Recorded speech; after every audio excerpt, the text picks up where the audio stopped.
La aparición de la cerámica significó una verdadera revolución en el desarrollo de la vida social de las comunidades originarias.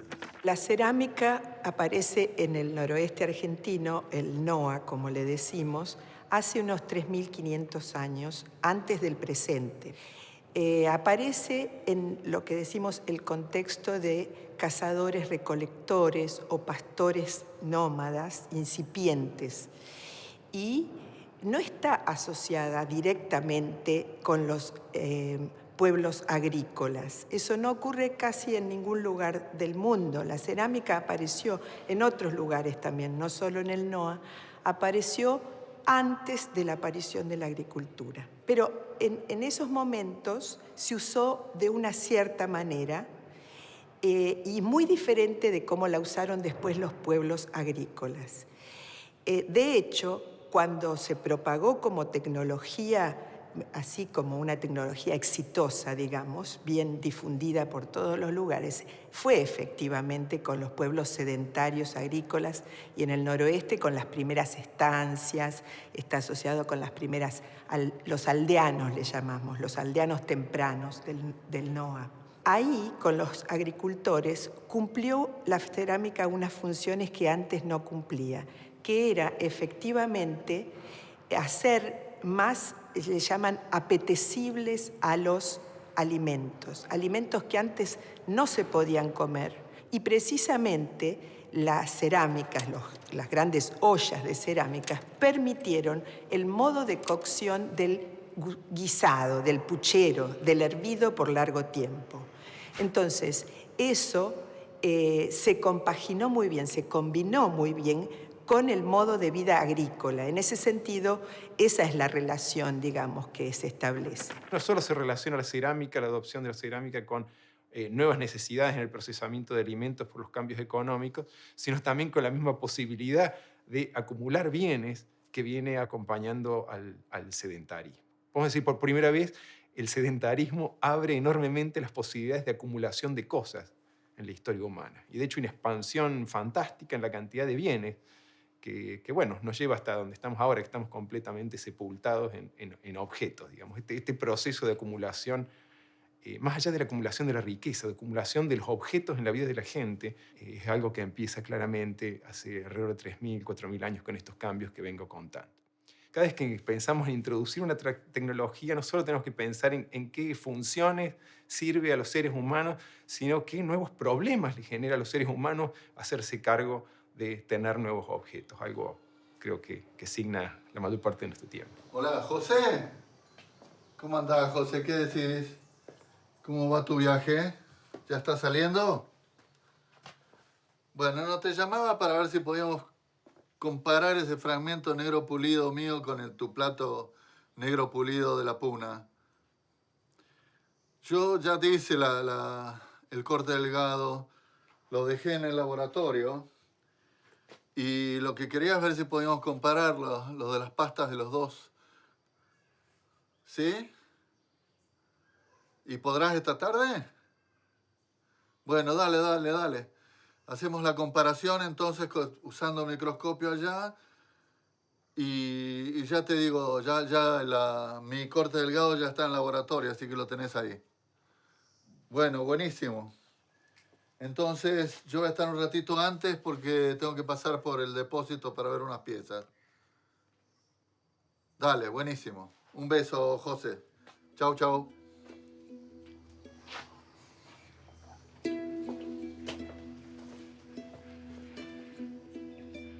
La producción cerámica requiere ciertas técnicas específicas para cada etapa de producción, que van desde la obtención de la materia prima hasta los tratamientos posteriores a la cocción. Los ceramistas precolombinos seleccionaron y combinaron estas técnicas de acuerdo a los requerimientos de cada pieza.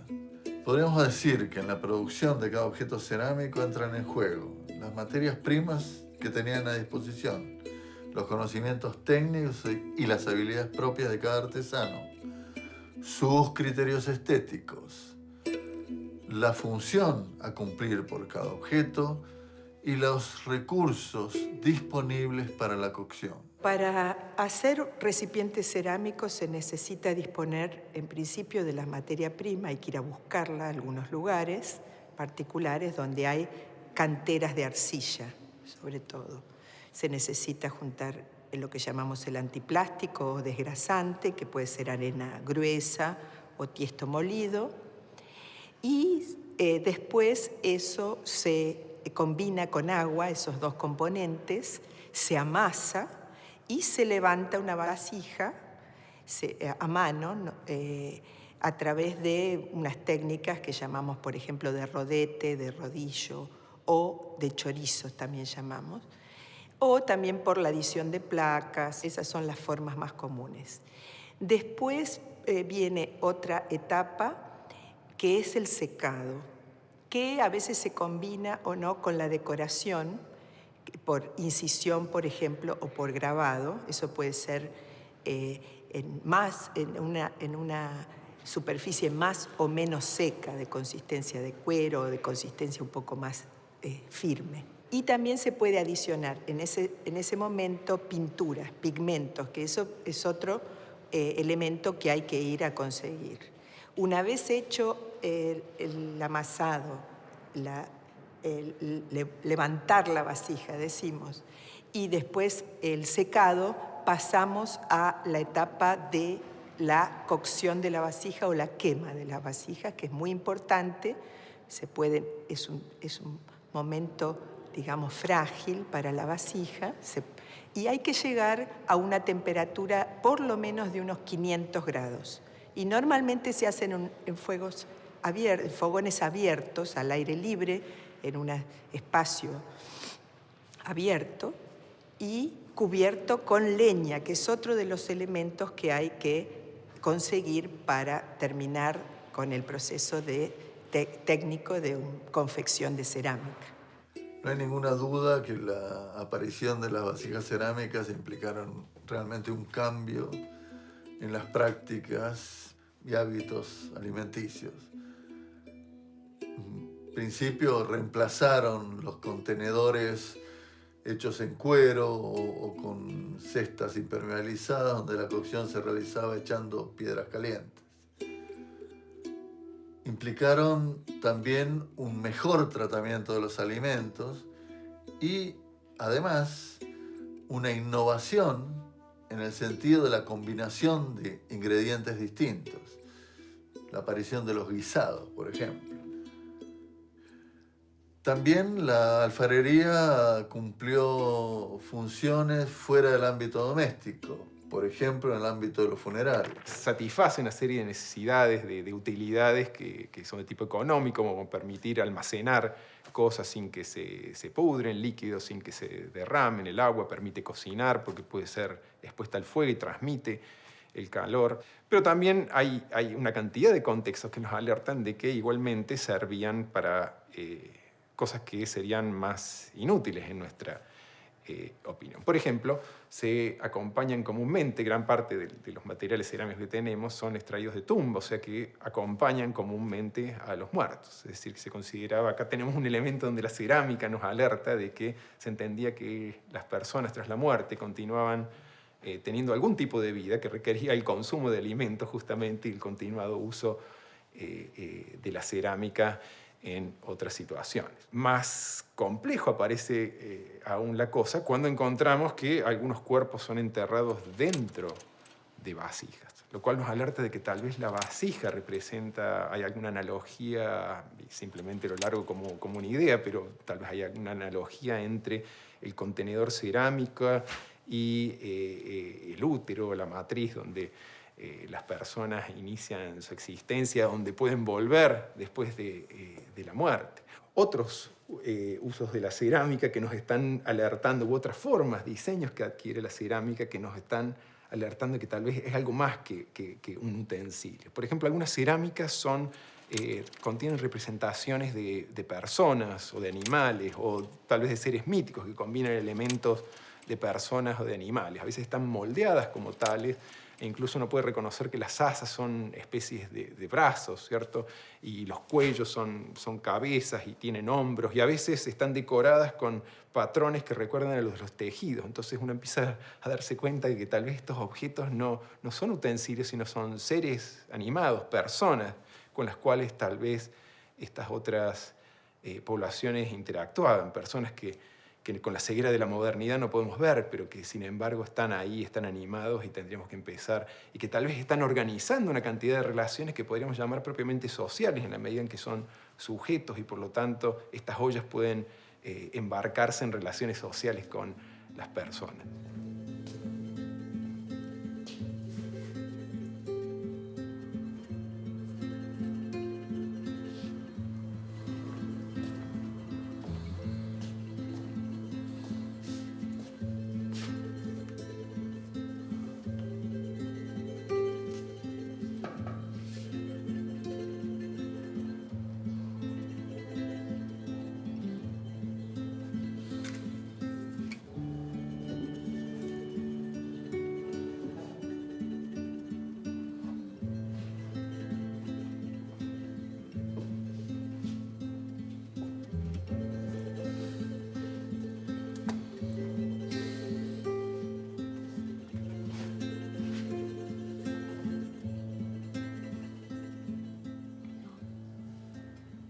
La cerámica también ha comunicado bastantes cosas, no solo a los arqueólogos, sino seguramente entre los mismos pobladores del noroeste argentino.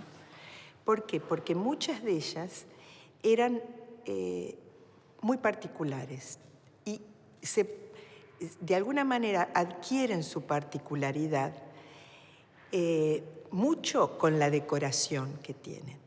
Y los arqueólogos nos servimos de esa decoración para diferenciar lo que llamamos estilos de hacer cerámica de cierta manera, de decorar de cierta manera. Nos permiten muchas cosas los estilos a los arqueólogos, nos resultan muy útiles.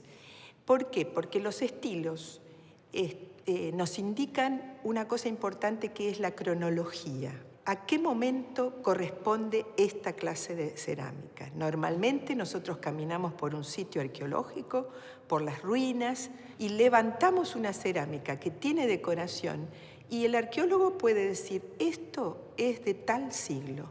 Todo por un cachito de cerámica con una decoración en particular. Hay muchos estilos en el noroeste, uno que para mí particularmente, porque aparecen en los sitios donde yo trabajo, es un estilo vaquerías. El estilo vaquerías es muy característico. Son recipientes pequeños, cuencos, o sea, escudillas, así como unos platos hondos, y unos vasos o jarros que tienen pinturas en negro y rojo sobre blanco normalmente.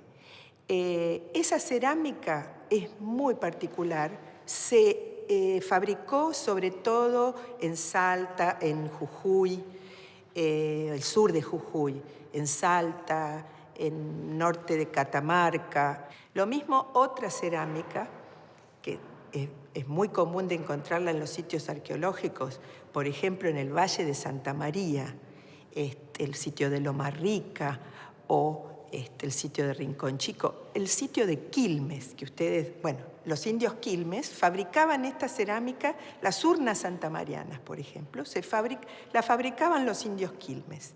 Y tiene una decoración muy particular y tiene una forma muy particular. Está dividida en tres partes, un cuello alto de 30 centímetros, un cuerpo de unos también 20, 30 centímetros y una base, y con dos asas, y se pintaba en tres colores, negro, rojo y blanco también, y servía para enterrar a los niños en cementerios de niños, en cementerios mezclados adultos y niños. La circulación de uno o más estilos alfareros entre distintos asentamientos ha sido un indicador arqueológico importante para establecer la existencia de redes de interacción, incluso algunas basadas en la complementariedad económica.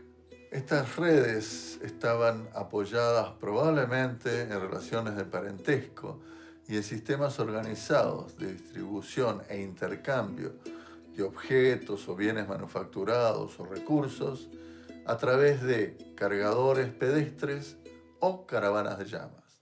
¿Cómo sabemos los arqueólogos que existe tráfico o que cambió el tráfico en diferentes épocas? Uno de los indicadores son los elementos alóctonos, no locales, que encontramos en sitios arqueológicos, tanto sea en las basuras domésticas, por ejemplo, en las casas, o como ofrendas funerarias. Así, durante la época arcaica, es decir, la época de los cazadores, hace más de 3.000–4.000 años atrás, algunos de los bienes que más sabemos que circulaban eran las conchas marinas o terrestres, los pigmentos, algunas rocas, muchas rocas que eran importantes para la talla y que son elementos que encontramos en el registro arqueológico. A partir de la aparición de la cerámica se convierte en un indicador privilegiado para rastrear la circulación de bienes y las principales rutas o vectores de tráfico a larga distancia. Por una parte, porque muchas veces las cerámicas reflejan en sus diseños, en la forma que se da a las vasijas o en la forma en que se las ornamenta, se las pinta, se las decora, aspectos estilísticos que son distintivos de distintas poblaciones. Entonces, muchas veces uno simplemente encuentra una olla del estilo de un lugar y puede rastrear su procedencia en forma bastante sencilla. Sin embargo, muchas veces sabemos que las cerámicas, como tantos otros objetos, se copian o pueden falsificarse. Bueno, no falsificarse, se copian, simplemente se replican por una razón o por otra. Y a veces ha pasado con la cerámica, hacemos identificaciones incorrectas. Y por eso la cerámica también tiene otras claves que podemos utilizar los arqueólogos para rastrear de dónde viene y si realmente fueron desplazadas o copiadas localmente.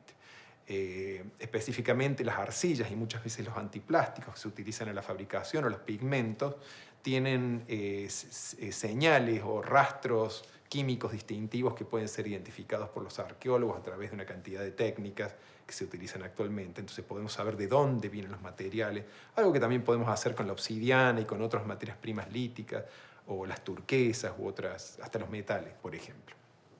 Entonces esta es otra de las técnicas que tenemos. También podemos mirar a las rutas mismas, las prácticas mismas de traslado de bienes. Así es que estudios que se han realizado en por ejemplo, las altas cordilleras, que eran pasos obligados entre el altiplano y los valles del desierto del norte de Chile actualmente, o entre la Puna y los valles orientales del noreste argentino, como la quebrada Humahuaca o los valles calchaquíes, por ejemplo. El estudio decía de las rutas que atraviesan estos lugares altos nos ha permitido identificar cantidad de campamentos de caravanas antiguos, donde muchas veces están desechados los productos que se traficaban, ¿no? Entonces también podemos reconstruir las cuencas de tráfico o las áreas de distribución de bienes a través de ver la actividad de estos campamentos caravaneros, o podemos identificar cómo el tráfico, las rutas utilizadas cambiaron en distintas épocas porque se activan y desactivan los campamentos de caravanas sobre las propias rutas. Hace aproximadamente unos 500 años, gran parte del noroeste argentino fue incorporado al Tahuantinsuyo, o Imperio Incaico. Esto generó cambios importantes en la estructura social de las comunidades locales. En el caso de la alfarería, hay objetos característicos de la alfarería cusqueña, es decir, del Imperio Incaico, que aparecen en la zona del noroeste argentino. Particularmente las botellas con base acuminada, las llamadas aríbalos, los platos con asa en cabeza de ave, los llamados platos pato, las ollas con pie expandido, las llamadas compoteras. Son todas formas características del Imperio Incaico que a su vez generaron réplicas locales. Acá está José, lo de Coranzuli. ¿Cómo? Los veo bastante semejantes, pero decime vos si realmente... Sí, yo lo veo muy parecido a lo de los sitios nuestros. Son recipientes que tienen una forma muy parecida, son pucos, y el acabado de superficie, los dos tienen un alisado por afuera y la superficie interna está negra y pulida. Perfecto. Lo que habría que ver ahora es si a nivel de composición también son parecidos. Me voy a buscar los cortes. Dale. Uf, sí. Qué diferencia, José, tenés razón, ¿no? La diferencia entre el dominio del cuarzo y el dominio de la mica es clarísimo en uno y otro corte delgado. Sí, los dos cortes son diferentes. Lo que ves negro ahí es el fondo de la pasta, la matriz, Claro. que sería la arcilla. Y esas inclusiones alargadas marrones son la biotita, la mica. Claro. Y bueno, el corte de tus fragmentos tiene mucho más mica que los míos. Los míos tienen una predominancia del cuarzo. El cuarzo, claro. Así que serían dos piezas muy parecidas, pero que tienen una composición a nivel de las pastas distinto. Bien, estamos hablando de gente que está manejando fuentes de materias primas distintas. Claro, Arcilla, concretamente. claro, serían fuentes de materias primas distintas, sí. Bueno, está listo como para un informecito, como un apéndice de un trabajo con lo que tenemos de datos. Está muy bueno, muy bueno. Bien, ahí estamos. Con la llegada de los incas al noroeste argentino, hubo grandes cambios y se notan en la cerámica. Por un lado, se importaron algunas vasijas que son muy características del estilo incaico. Tienen unas decoraciones muy particulares, entre ellas, por ejemplo, unas decoraciones como si fueran helechos, eso es muy característico. Después hay unas cerámicas que llamamos platos pato, que son unos platitos playos así, con adicionados unas cabezas de patos. Son muy característicos, los encontramos y decimos, esto es época incaica. Y, por otro lado, las poblaciones locales, especialmente las élites locales, empezaron a imitar el estilo cusqueño como para legitimarse a ellos mismos, y entonces empezaron a hacer con materias primas locales como imitaciones de ese estilo cusqueño importado. Y entonces hay en el noroeste argentino formas, imitaciones un poco o copias de ese estilo del Cusco tradicional. Con la llegada de los españoles se inicia un largo proceso de conquista y colonización que llevó a situaciones de profunda reestructuración de las instituciones políticas indígenas y también de etnocidio y genocidio de esas comunidades. En referencia a la alfarería, los españoles introdujeron al noroeste el torno, la cerámica vidriada y la loza, que fue reemplazando la vajilla tradicional, creándose nuevos circuitos de producción y uso de cerámica. Con la llegada de los españoles también ocurrieron cambios en el noroeste, en los estilos de cerámica, en las formas de usar la cerámica, sobre todo creo que en las formas de usar la cerámica. ¿Por qué? Porque, por ejemplo, los europeos traían el torno para hacer cerámica, pero en realidad las poblaciones actuales y en ese momento no es que dejaron sus anteriores tradiciones y se adoptaron el torno para hacer cerámica. No hicieron eso. Pero hubo cambios en las formas de usar la cerámica. Una de las cosas que efectivamente ocurrió es que con la evangelización trastocaron todas las creencias tradicionales y todo ese mundo de conocimientos y de sabiduría que se expresaba en las decoraciones, en los que seguramente eran sus mitos, sus creencias estaban ahí plasmadas, esas debieron ser dejadas de lado, abandonadas, pero obligadamente por las poblaciones indígenas. Y una cosa muy fuerte que les pasó es que debieron enterrar a sus muertos de otra manera, completamente distinta a la manera en que ellos trataban a sus muertos. Por ejemplo, las urnas para niños, las urnas para entierros, se debieron dejar de usar. Y con ello también se fue todo un mundo de creencias. Uno va ahora al noroeste y siguen haciendo ollas para el locro sobre todo. La gente en las zonas de Catamarca, en el interior de Catamarca, en el campo, sigue haciendo ollas de maneras tradicionales. Y normalmente yo no veo que usen torno, muy poco. Para hacer las ollas de la mazamorra, por ejemplo, siguen usando el método antiguo de los rollos. Y ellos dicen que sale mucho mejor las comidas de esa manera, en las ollas de cerámica.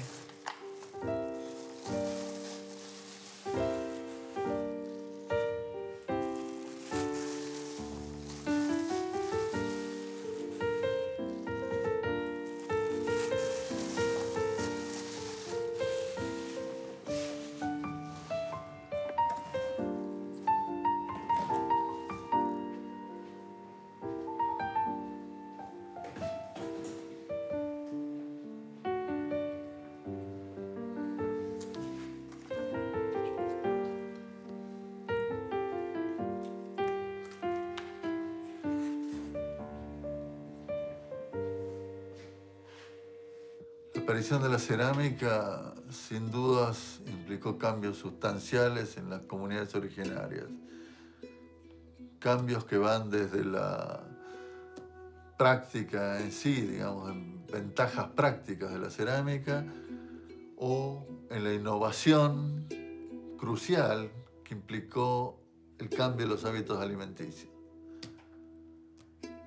Y si la pensamos hoy en día, esta tecnología cerámica está presente en innumerables objetos que participan de distintas esferas de la vida cotidiana.